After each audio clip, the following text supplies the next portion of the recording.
श्यामू, कळत नाही या पुरातून कधी आपल्याला सुटका मिळेल. देवाच्या क्रोधापासून आपल्याला कोण वाचवेल? नाही नाही, हा देवाचा कोप नाहीये रामू. हा तर आपल्या लोकांच्या लोभाचा वाईट परिणाम आहे. लोभाचा दुष्परिणाम? आणि ते कसे? आपण स्वार्थाने जंगले तोडली आणि नद्या वळवून शेतं आणि घरे बांधली.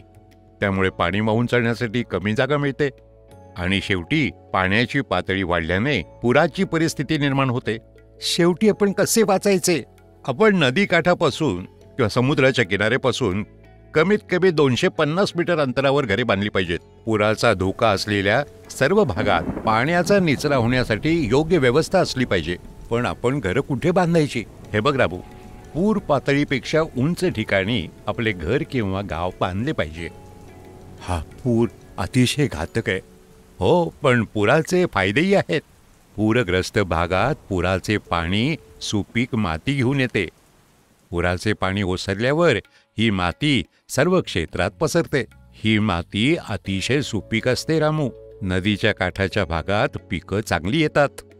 हो श्यामू, पण पुरामुळे पाण्याची पातळी वाढली आहे. हो, बरोबर आहेस तुझं रामू. हो, अरे पुरापासून नुकसान आहे तर फायदा पण तर आहे.